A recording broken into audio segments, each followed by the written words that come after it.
There's this Argentine writer, Machado de Assis. He had written a book titled The Epitaph of a Small Winner. The book starts off with these lines: I'm a deceased writer, not in the sense of one who has written and then died, but in the sense of one who has died and is now writing. When I read it, I couldn't help thinking of how Albert Camus, his occasional presence at the Rainbow Pub and Grill to participate in our discussions. This writer, Machado de Assis, he comes from very modest social roots, and he had trouble because some of his critics used to say, why don't you speak a little bit more forcefully in your writings about this issue and that? And he was just not able to do it. There was sort of a limitation, an altitude restriction, which he could not break through.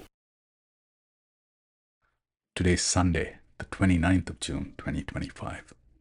We had left off at the Rainbow.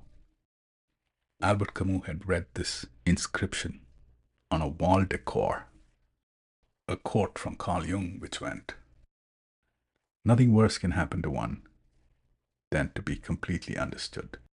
And he drew from it just this one word, privilege.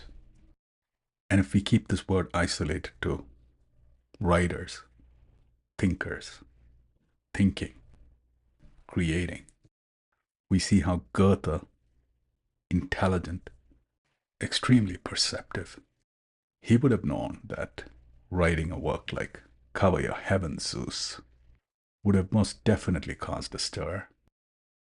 But he was confident with the support system around him that even if he was misunderstood, he would be able to neutralize it. I think at least in this arena, privilege is about not being misunderstood. And if you are, then the confidence in your ability to clear the misunderstanding and have it accepted. I love the service at the Rainbow.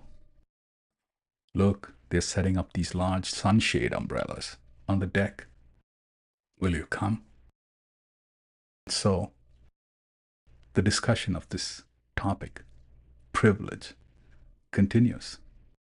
We hear the little Frenchman, he says, from what I was able to gather so far, many of these thinkers, writers, who have investigated, inquired into the human condition, those who have made meaningful contributions into this area of study, a good many of them come from privileged backgrounds. But of course, as we know, there are always exceptions. Sigmund Freud was one of these exceptions. And Albert Camus, whose life and work we celebrate, is one of these exceptions. Privilege and the secrets of the good life. It's certainly not limited to material comforts, but also the freedom to think, to create, without any obstructions or boundaries, even in your subconscious mind. The rainbow in its expanse, there's no telling where it begins or ends.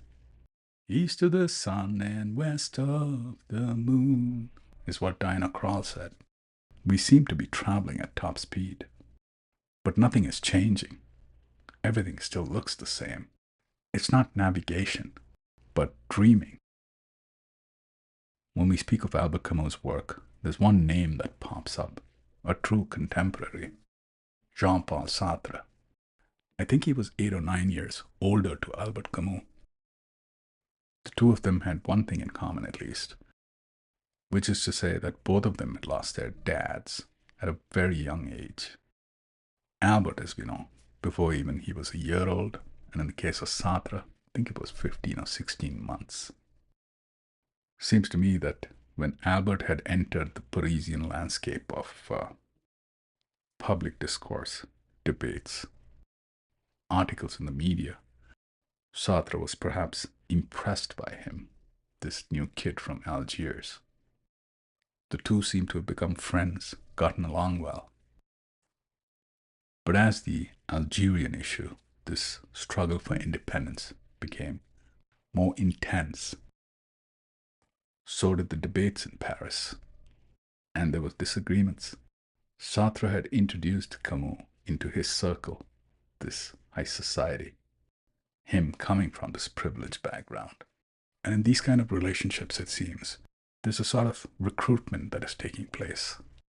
I'll take you under my wing, but the unspoken caveats are that we'd have to agree on most things publicly. This is where the aberrations began between the two of them, the divide.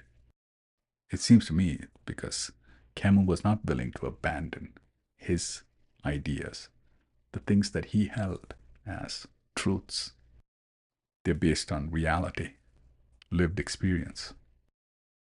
And so, if there was a couple of words that we could insert in here to describe the difference, the distinction between the two of them, the two words that come to mind are intelligence and intellectualizing.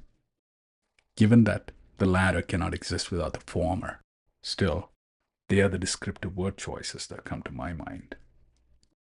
It is widely acknowledged by Camus scholars that Jean-Paul Sartre was the greater contributor to the field of philosophy.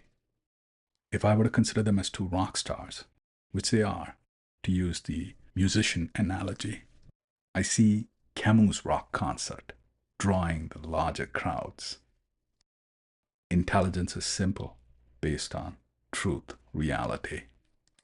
And intellectualizing is construction, is based on some truth, but also logic, rationale, subscription to a hypothesis, where some of us would say, but it's not clear to me. It needs further explanation. And so we continue questioning, sometimes without conclusion. Camus scholars might say that is the beginning of absurdity.